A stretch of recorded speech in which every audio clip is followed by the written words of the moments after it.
How dare you show up like this? You're deliberately trying to ruin my event. Margaret's voice echoed through the ballroom of the Grand Plaza Hotel, drawing attention from the elegantly dressed donors mingling nearby. I stood frozen, my hand still clutching my purse, as my mother-in-law stormed toward me in her designer gown. My name is Olivia Parker, and at 34, I never expected to be publicly humiliated at a charity gala meant to support children's education. But here I was, watching my mother-in-law's face turn an alarming shade of red as she pointed at my conservative black evening dress, the same one she had approved just last week. This is completely inappropriate. You're making a mockery of everything we stand for. Margaret hissed, grabbing my arm and practically dragging me toward the exit. I could feel the stares of hundreds of wealthy donors watching the scene unfold with a mix of shock and discomfort. The thing is, I knew exactly why Margaret was doing this. It had nothing to do with my dress and everything to do with what I had discovered in the ladies' room just 10 minutes ago. Let me back up a bit. I married James, Margaret's only son, 3 years ago. From day one, Margaret made it clear that I wasn't the daughter-in-law she had envisioned for her perfect family. I wasn't from old money, didn't belong to the right country clubs, and worst of all, I worked as a public school teacher instead of dedicating my life to charity luncheons and social climbing. But I had tried to make it work. God knows I had tried. When Margaret asked me to help with her annual education charity gala, I jumped at the chance. Maybe this would finally be my opportunity to prove I could fit into her world. For weeks, I stayed late after school, making phone calls to potential donors, organizing silent auction items, and doing whatever Margaret asked. I even used my connections in the education system to bring in real stories of children who had benefited from previous year's donations. The evening had started perfectly. The ballroom was stunning, with crystal chandeliers casting a warm glow over the gathered crowd of Boston's elite. The silent auction tables were beautifully arranged, and the presentation I had helped prepare about the charity's impact was ready to go. Then I excused myself to the ladies' room and overheard something I wasn't supposed to hear. Margaret was inside one of the stalls, speaking in hushed tones on her phone. "Don't worry, everything's going according to plan. Once we announce the new scholarship program, we can easily divert most of the funds through your foundation. These rich idiots won't even notice that their donations are being redirected.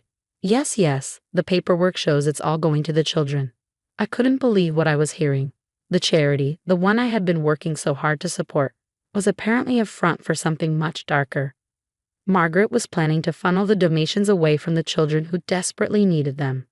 My hands shook as I quietly slipped my phone from my purse and hit record, capturing her continued conversation about fake paperwork and offshore accounts. I had barely managed to stop the recording and step away from the stall when Margaret emerged, her face going pale when she saw me. Now, as she practically shoved me toward the exit, I understood her panic. She wasn't worried about my dress being inappropriate. She was terrified I would expose what I had overheard. "Margaret," I said firmly, planting my feet, "you need to think very carefully about what you're doing right now." The crowd around us had grown larger, and I could see phones being raised, recording the scene. "You have no idea what you're talking about," she snapped, her perfectly manicured fingers digging into my arm. "Security, this woman is disrupting my event." As two security guards approached, I caught sight of James pushing through the crowd, confusion written across his face. "Mom, Olivia, what's going on?" Margaret turned to her son, tears suddenly appearing in her eyes. "James, darling, I'm so sorry, but your wife has had too much to drink. She's making a scene and saying horrible things about the charity. We need to remove her before she ruins everything we've worked for." I hadn't touched a drop of alcohol all evening, and James knew it. I could see the doubt creeping into his expression as he looked between us. "James," I said quietly, meeting his eyes, "I need you to trust me. What's about to happen next isn't what anyone expected, but it's necessary." I turned to address the now silent crowd of donors, and I believe everyone here deserves to know exactly what their generous donations are really funding. Margaret's face went from red to white in an instant. "Get her out of here, now," she screamed at the security guards. But it was too late.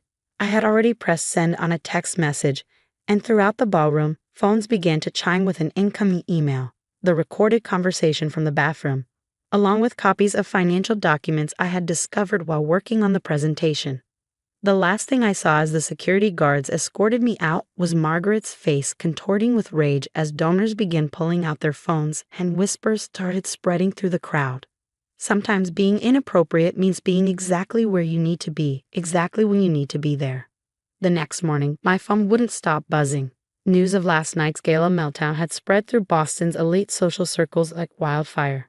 I sat at our kitchen table, watching James pace back and forth as he tried to process everything.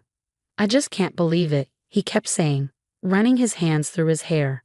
"All those years, all those children who could have been helped." He stopped and looked at me, his eyes tired from a sleepless night. "How did you figure it out?" I pulled up the financial records on my laptop.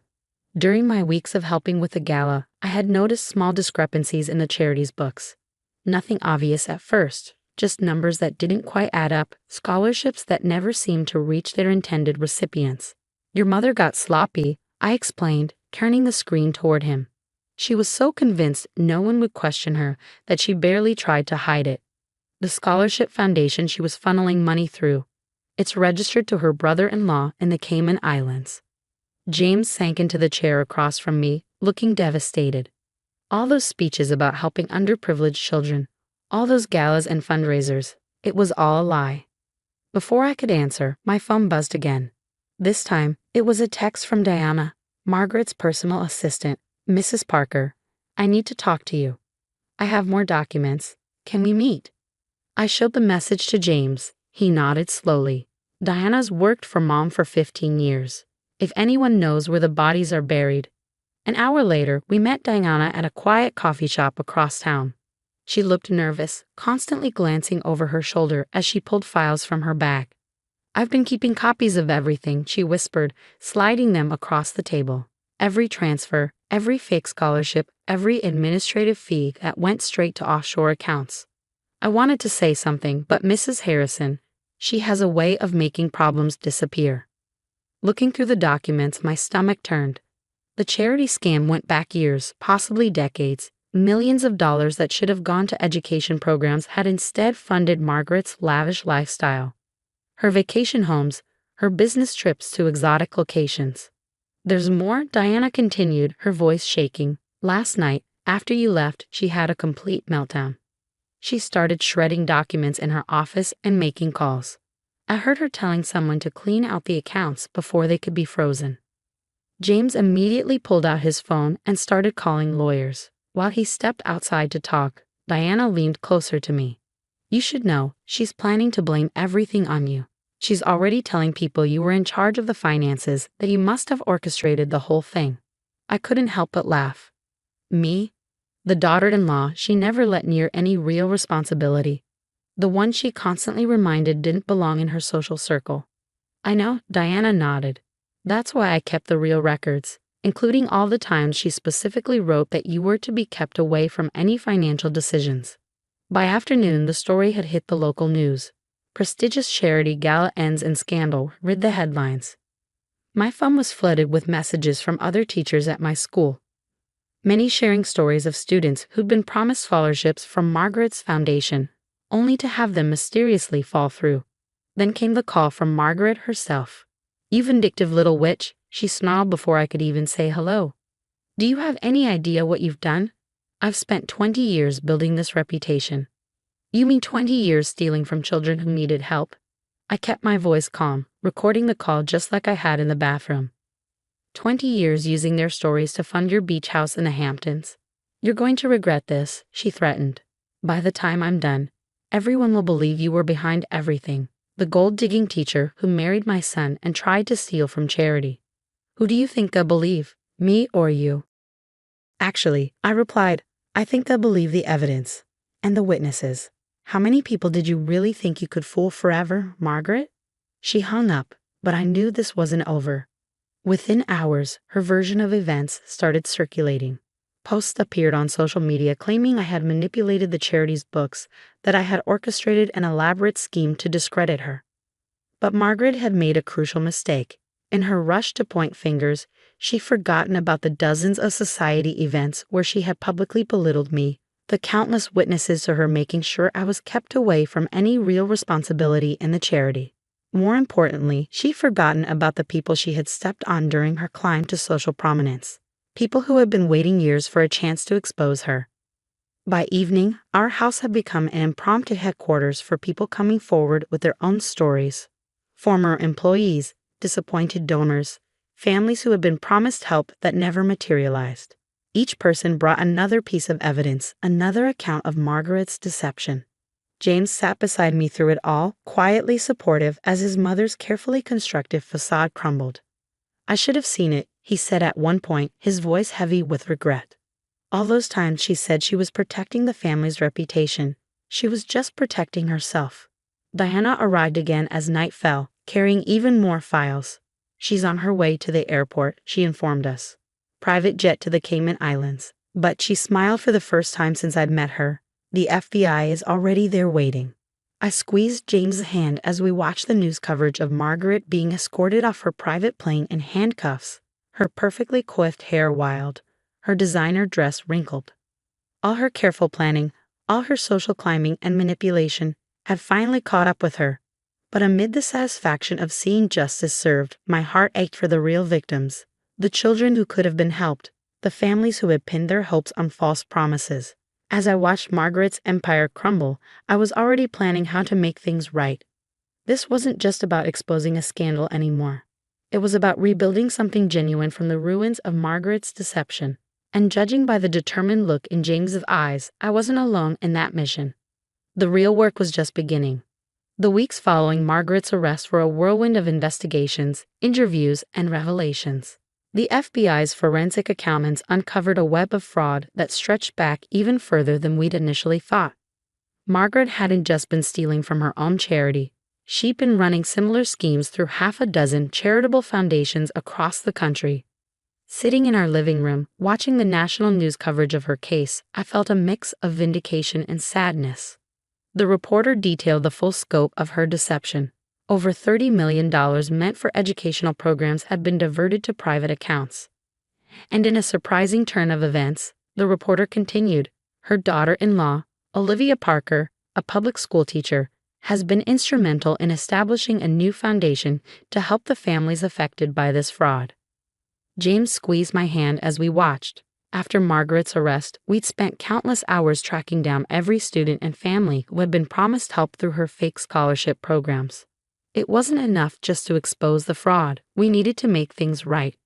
The new Parker Education Foundation, the reporter explained, backed by many of the original donors and run with full transparency, has already begun distributing legitimate scholarships to students who were previously deceived. What the news didn't show were the late nights James and I had spent setting up proper oversight measures, the careful documentation of every dollar, and the partnerships we'd established with legitimate educational organizations. We were determined to create something honest from the ashes of Margaret's deception.